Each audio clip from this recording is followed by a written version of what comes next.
Good afternoon. This is tomorrow's Thespians, and I am your host, Donald Briggs, in an afternoon with the judges in an episode titled To Judge or Be Judged.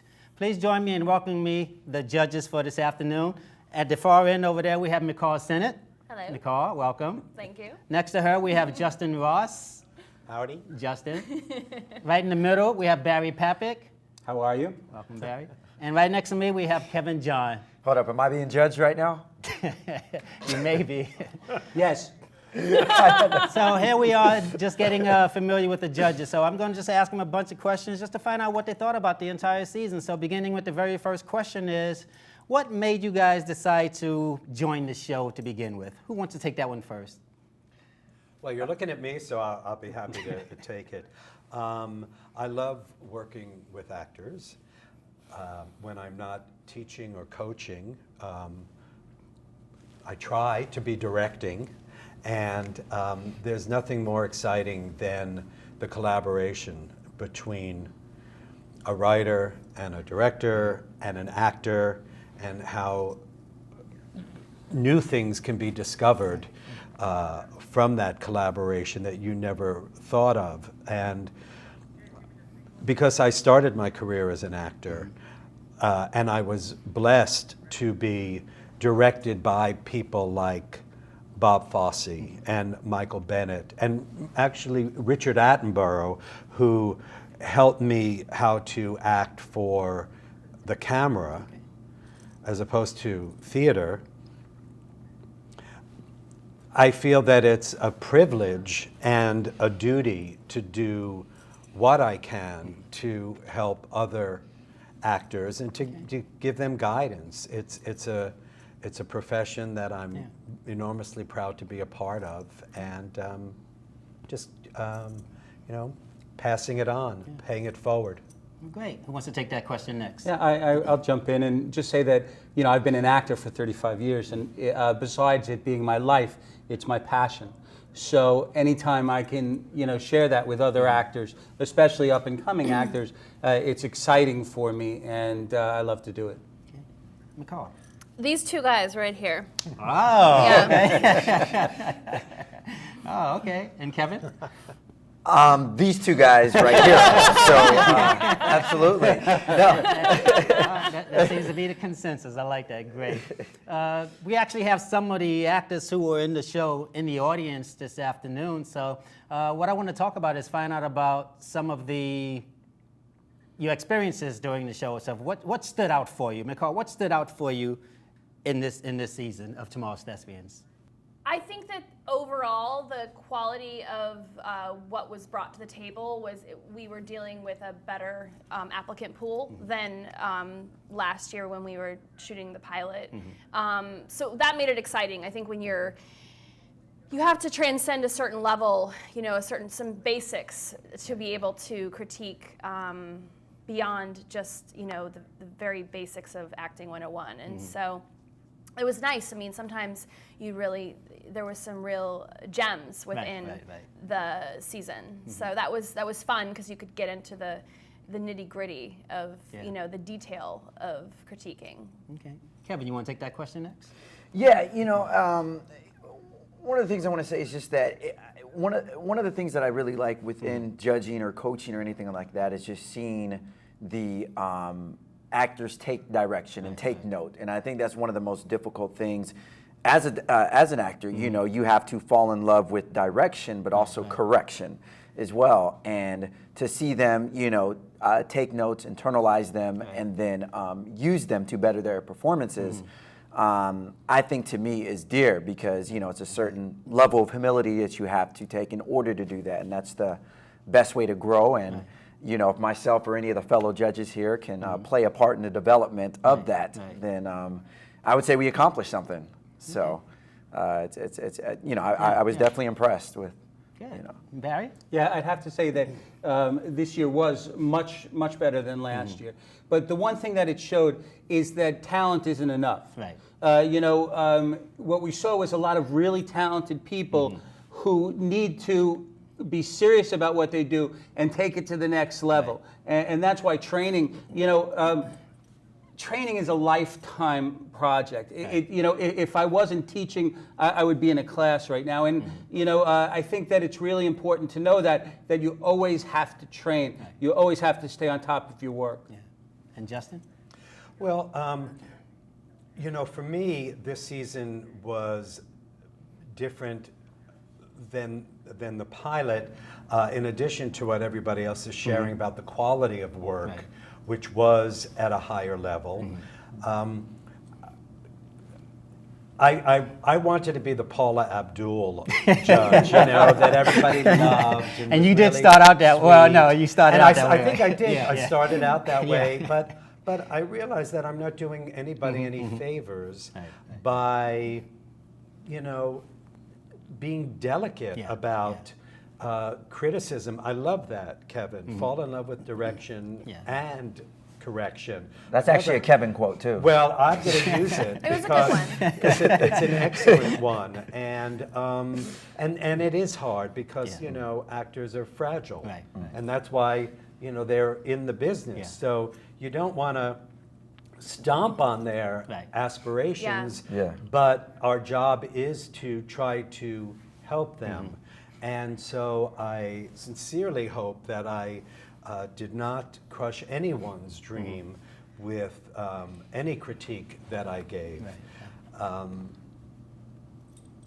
That's Yeah, good. it's tough because you Yeah. literally have to have like the skin of an elephant and the delicateness of a butterfly in Mm-hmm. order to be in this industry. And it's this strange dichotomy to keep yourself vulnerable Right. while you're constantly pushed down and Yeah. and you have to. It really has to come from within, Yeah. because it can't come from outside forces. I mean, because we've all of us have had bad reviews, and all of us have Right, been told right. no, and all of us have not gotten the part. And so it's not personal. It's I Right. mean, you're going into one of the hardest industries in the world, Yeah. and so you have to really view it that way objectively, because it's brutal, and it Yeah. doesn't stop being Right, brutal. yeah. I mean, I've been acting since I was a little kid, and it doesn't get easier. Yeah. Because every step you go, the applicant pool around you is equally talented. Right, right. So you're constantly having to Yeah, meet sure. yourself.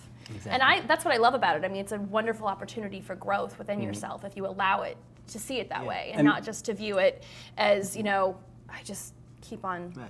losing. I agree, and it's also why you have to continue to really work hard. Absolutely. And I do hope there are some dreams that I stomped, and because I think that maybe that would help them move along a little harder than they've been Right. moving. I was asked, somebody had asked me, I went on a radio show, actually, Barry, The Inside Noise, and someone had asked me the question, do you intentionally put individuals on there who can't act? And they were saying that American Idol does that. And actually, it's not that at all. What I do is when the actors are coming in to audition, I look at teaching moments. And I look at, so if someone didn't do the homework that they were supposed to do, because if they don't find out now, then they're never going to find out. And so I look at people like that who may not be as talented as the other folks know that, but those are teaching moments. There's been individuals who brought props up, and I know that probably they shouldn't bring the props up. But again, I think when they hear it directly from you, otherwise they may wind up getting into an audition where actually Right. it really means something, and that can make the difference between whether or not they get that job or not. Or So bringing you- a second person on the show with them when they're auditioning. I knew that wasn't the right thing to do, but I wanted that individual to find out directly. And you guys pointed out all Wow. those So things, you yeah. never censor when you have the auditions. You never censor what they're doing. in I do front- not censor that. The same That's way interesting. you guys asked me, should we be, when we're giving our comments to them, should we be polite, kind? I don't censor you at all. I say Right. whatever you want to say, you say it directly, but I want the truth to come out. And so if it comes out Sure. harsh, which is a lot of people who say that about Simon Cowell, he comes off harsh, and sometimes he can be a little brutal. I mean, I admit that. But if you're giving them the truth, it's only going to help them, I think. I Well, agree. you're choosing And- to put yourself out there. Right, I mean, right. you're Yeah. choosing to put yourself out there, Exactly. and so it's, yeah. And, you know. and granted, with Simon Cowell, I think a lot of that is just for entertainment Well, yeah, purposes yeah, as exactly, well. exactly. Whereas this, I feel, especially with this show, it's very constructive. It is. Everyone here truly wants to make these actors, better, Right, and right. they want them to grow and develop, and Exactly. things of that sort. So, Because in the long run, when you see Simon Cowell, he actually gives the most constructive criticism on that show. And when people walk away, with his criticism, they learned something. Yeah. So being the Paula Abdul is nice, but Right. even Justin, realized that you can't do that because Right. you're not helping anybody. Right, exactly. Yeah. Well, because You you're can't not being truthful, and if we're going to Mm-hmm. hold everyone else to that accountability of truth, then we have to I agree. give that Exactly, right back. especially when you're giving them and you're saying, well, you didn't drop in the truth, and you Right. keep saying that. Well, if you Yeah. don't tell them the truth, then they will never Absolutely. drop into the truth Yeah. and all that. So, so definitely. Oh, okay.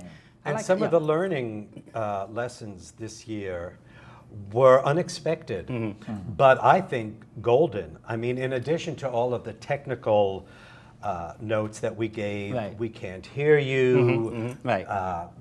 stronger choices. There were some costume choices that were very questionable Right. that we spoke of. The winner of last season came in, and who I think The girls. is a wonderful actress, Yes. and yet she was so exposed physically, Right. and she has a beautiful body, Yeah. but it was distracting. Absolutely. And you don't want to do anything to take away from your performance when you're in the room. And if the part calls for a very voluptuous Right. woman, there's a way to show that you are voluptuous, Correct. and then let the costume designer take care of Right, that. Also, a number of actors came in. I mean, they really Right, made an yes, they effort. did, correct. And I have mixed feelings about that, actually, in the real world. When you make a strong choice like that, on the one hand, it shows that you've made a real effort Right. and you're really invested. On the other hand, it can inadvertently signal to the people behind the desk that this is the performance you're going to get. Right, I see what you mean. I'm in costume, I'm ready to be put onto the stage. Right. And no director wants to think that this is Right, this is it. that Yeah, you're going to yeah, get. yeah. So it's tricky. It is, Yeah, and I sort of disagree a little bit with that, only in the fact that I want to see actors make strong choices. Because if I see an actor make a strong choice, I can adjust that choice. But if I see an actor make no choice, then I Absolutely. can't Right. adjust that choice. Also, one thing that is so important, and that we've seen this season, is the choices that the actors make on which monologue to present us. Because some actors just came in with the wrong monologues. So no matter what they did, it was just not going to work because the monologue was not suited for the actor. Yeah, you have to really know yourself, and be honest with who you are and the types of roles you're going to play. And what your casting Yeah. is. That's right. Absolutely. But you know what's interesting? You said that because I remember one of the comments was one of the guys did a scene from I forget where he was a real nice guy, but he did a tough guy. The one who read the Bible. I forget the name of that scene. Who read the quote from the Bible with Samuel L. Jackson. And right, one of the comments was that he was too nice to do that. But then I look at, because I was just watching a movie the other day with Woody Harrelson, and you remember when he was in the show Cheers, he was a nice, happy-go-lucky guy. But now all of the shows, movies and stuff that he plays, I mean, he's quite the opposite. He's a killer, he's boxes and everything like that. So, But that doesn't mean that you don't have range. Right, It just right. means that if you are, if I'm not going to play a 10-year-old and I'm not going to play a 50-year-old. Yeah. It's just, it's not, if I'm casting myself in a monologue for either of those roles, I'm Right, already doing right. myself an injustice. I mean, I don't think we're not talking about the range in which you're capable of playing. You can play Right. good guy, bad guy. I mean, what does that even mean? Yeah. Good, bad. It's all the colors within the human spectrum of what you're Right, capable of in terms of choices. But if you're talking about physicality and the skin you live in, then you have to honor that Right. Well, because it's just distracting otherwise. It's Yeah. just not authentic. Yeah, no, I totally understand, but I also think in the context of this, as far as an audition, which is a job interview Yeah. in some sorts, you want to do something that's going to highlight, profile what you do best. And if you're just having this one particular opportunity, then I would say it is advantageous to pick something that can best portray or convey what you do, your strengths, versus a weakness. I completely understand, and it's great to have range. You see a lot of actors that can, good guy, bad guy, Right, schizophrenic, this, that. That's outstanding. But in regards to what you were saying, I do agree. I think it's best that you do pick something that best represents yourself as an actor and something that best, exudes your talent and abilities versus. And I believe within that to wear something that suggests the character. Absolutely. I agree. Right. Yeah, no. Well, going back to what you said real quick, it's professionalism. And like you said with the girl that came in that was just had everything out, it just goes back to professionalism as a job. You wouldn't go in there half naked trying to get a job. And I understand with the acting, if the role calls for that, you can suggest it. But, and also real quick, I just wanted to say as far as going overboard with costumes and things of that sort in auditions, like, I don't think that's a good idea. I like being committed to it to a certain extent, but I don't think it's a good idea because a lot of times when you're a casting director or producer, you're grading that individual on potential. You're saying, okay, wow, they did a great job. Imagine if I put them in this great state-of-the-art facility with lighting, costumes, and all this other stuff. If you come there with everything, they're going to be like, okay, that's all that they can do. True. It's not the performance, it's the audition. On the other Exactly. hand, though, Yeah. this is a different situation. Right. That's And true. I think if someone comes in here with costume, which we saw today, which was wonderful, Right. I think that it's great. In an audition, you want to give the flavor of something. Right. You don't want to, steer the director into one direction or another. I always say that, I'm an actor, and as an actor, I play killers and I play mentally ill next door neighbors, and I fall somewhere in the middle. I saw that one. I saw him in there. I thought you were a heartthrob leading role. and heartthrob leading role. But that being said, you want to pick something that's right for you. You don't want to. I can't play 19 years old anymore, although I would love to. Maybe if I shaved my beard. But so I really have to pick something that works for me. Yeah, Barry got to play Lindsay Lohan's landlord and ask her for money. I saw that. He was a little disturbed. Definitely mentally disturbed. Yeah.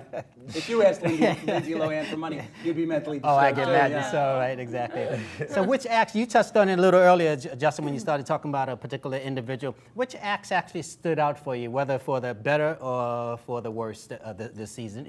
Whether or not you don't remember the name, but what was it about the act? Well, to somewhat contradict what I've just said, the gentleman, well, only because he was so invested in his character that the costume that he put on, while initially distracting, won me over because he delivered the goods, and that was the Kristen gentleman. Calloway, you're talking about the homeless. That's correct. Kristen I mean, Calloway. when he walked into the studio prior to the shooting, I thought, oh dear, some homeless man has come wow. in and some security needs to help him.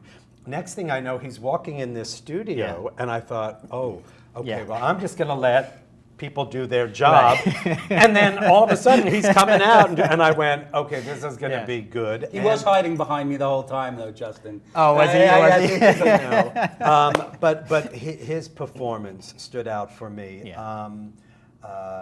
And it was beautiful to see the young lady on our last show, and I'm forgetting her name, but the 19-year-old girl. Oh, I wonder if he's talking about Sarah? Sarah. I think Sarah Rochelle.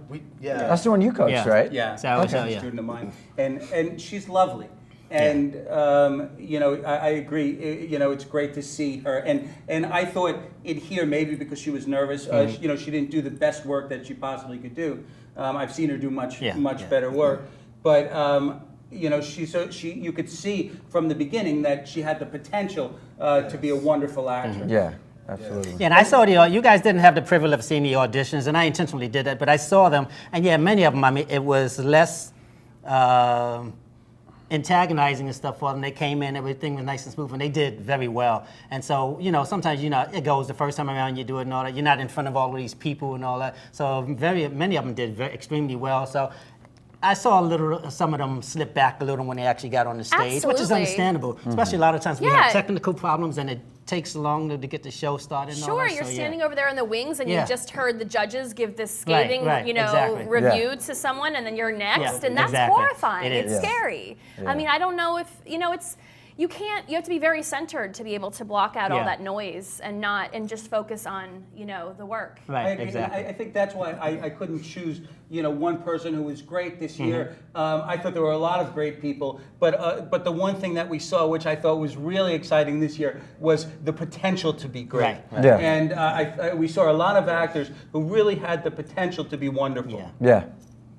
And you, any acts that particularly stood out for you? Yeah, no, I will say just, in the few shows, the couple of shows that I did do this season, kind of to piggyback off Barry, there's not one particular one that totally stands out. I do think that I did see a lot of great potential. Okay. I saw some really fine actors who I just believe picked, wrong pieces.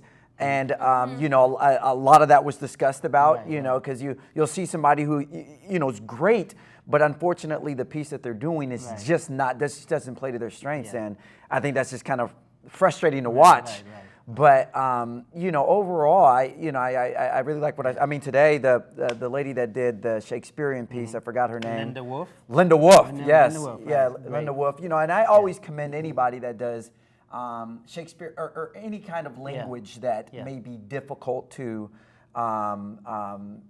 difficult to, articulate, Right, because right, that in right. itself is a struggle. In addition to the emotional connection to the character and things of Right. that sort. So I always respect someone taking a challenge Yeah. or a risk and giving it their all. So. And McCall, you only did a couple episodes, but anything that stood out for you that you remember? It's funny. I really liked the guy who did "Oh for Muse of Fire." Oh, yes, I don't know. remember his Oh, name, yeah, but He slipped his- at the and he moment. also came in with quite a yeah, costume, and I yeah. thought, oh, this is going to be a bit much. But I mean, there were little things here and there that he could have done, Right. differently, or been, there were moments when I think he indicated a little bit. But I really liked something about him. He had a sense Yeah. of humor and a Right. centeredness that I really liked, and it is refreshing Mm-hmm. to see people do classical work and to do it well. And Mm-hmm. I don't know if I saw anyone that wrote their own monologue that I Mm-hmm. actually liked the work of, and I think it's really challenging to write your own pieces. It's I think it's a immediate danger. Right. It puts you in a place where you're just, first of all, it really brings up the ego. Like, who do you think you are that you are writing a piece that's better than Tennessee Williams or better than Arthur Miller? I mean, who are you that you're writing better than this and you're going to perform it? Right. And it also doesn't give us as judges a basis or a context for which to know who this person is, this character. Because we literally are watching someone for a minute and then we have to make a split decision and say who this person is. Right. And if you already have that library or catalog, even if you don't know the actual piece, you know the author, you have a sense of who this person is. It just grounds the work, and I think then you can start to, let the work speak for itself. And let me say something on behalf of the actors, because one of the, not downside, but one of the challenges on the show is because we're not a big studio, so we don't have copyright. It's the copyright issues that you have to deal with. And so when an actor wants to do a piece, I have to go out and contact the company to see if we can get, and we've managed to get some, but not all, unfortunately. So if this was CBS, NBC, and all that, who have access to all that, so that's one of the challenges. But they do have access to a wealth of other ones, which I do make available to them to websites which they can go on. But Right. many of them do choose to write their own pieces, so understandable and all that. Yeah. I don't. My hands are cold. I'm sorry. It's okay. But I want- Your hands are always warm, Justin. I don't agree that, at least my mind doesn't go in terms of ego, like, who are you to want to write? I can understand Absolutely if not. somebody says, well, I'm going to write it because it's true for me, or I had this experience. But what it does bring into question for me is, are you looking to be judged as an actor, or are you being judged as a writer? Absolutely. Because unless you are somebody who has studied not just writing, Right. but playwriting, which is a very Yes, different it discipline than novel writing, short Sure. story writing, poetry. Right. They all have Screenwriting. they all have different rules Exactly. and how you have to Yes. fall in. And if you run if you take the chance of writing your own piece Yeah. and you're not skilled at that, then you run the risk of denying yourself the opportunity to really delve into Right, all right. of those maybe emotions. I just Right. didn't see anyone do it really well. It's And- not and that I I'm think- saying let it me just- can't be done. Right. You Yes, know, yeah. Let me just add to but that I for a just second. think it's dangerous. You're starting off in a dangerous place. I think in this setting, in this group, you also, if you're going to write something, you still have to take a step back and attack it as an actor. Right. Yes. And what happened this season is we saw too many people attacking their piece as a writer instead of taking that step back and doing the work that they had to do as an actor, and you know, just taking for granted that they would drop into the piece because they wrote it, rather than doing the actual work that they needed Right. to Right. do. Yes. And is there an arc to the piece? Is there a journey? You know, because in a good monologue, you really want to see the journey Right, of right, the actor. right. They start in one place, they have some sort of Yeah. realization or something is revealed, and then they leave us in a different place. Otherwise, I don't really care. Yeah, You're just you know- talking on stage. So we only have a few more minutes. I want to switch real quick. I want to find out something that you guys are doing. Just talk about any project and stuff that you guys are currently working on. So anybody want to tune in and see you, or go to the theater and see you? McCall, you want to go ahead and get started with that? Sure. please? Yeah, I'm working on a long-term. I have a film that I wrote actually that was a finalist in the Sundance Lab, and I've just Congratulations. attached a director to it. Okay. I'm going to be in it as well. It's a feature. Nice. And so yeah, it's a New York film. And I'm going to be starting some preliminary shooting on it this summer, and then hopefully have the actual shoot next summer. And what is the name of So, that? Born That Way. Born That Way. Yes. Okay, okay. Be interested in the see then. All right. Yeah, I look Not forward. born this way, but born that way. Justin. I'm currently casting, actually, Oh, for okay. a production that I'm going to be directing for the Wyoming Theater Festival this summer. I'm directing and choreographing a show by Mark Saltzman called Romeo and Bernadette. Okay. And it's a wonderful piece that we're looking forward to workshopping up in Wyoming. And with any luck, we'll Right. have a very long life after that. All So right. that project is getting the bulk of my attention. Very right now. nice. I like that. Okay. And Barry? Yeah, I'm very excited about two shorts that I'm working on right now. The first one is called Breakable. Breakable, And okay. I play the brother of a woman who is at the beginning stages of Alzheimer's. And it's a really interesting piece, and I'm excited Yeah. to do it. The other one is called Woodman. Woodman, And okay. I play sort of a mentally slow guy who likes to dress up as a superhero named Okay. Woodman. Oh my God, And that's so cute. Talk about being typecast. Exactly.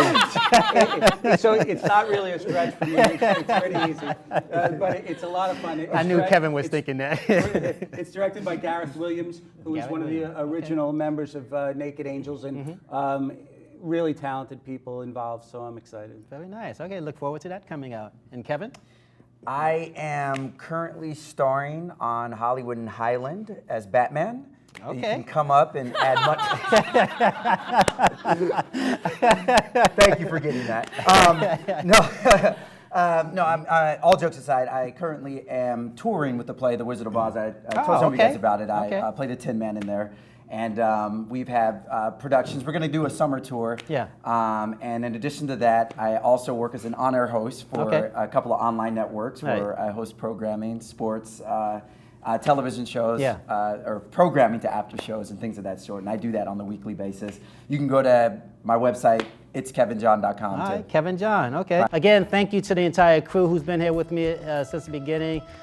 Linda Leak, thank you so much.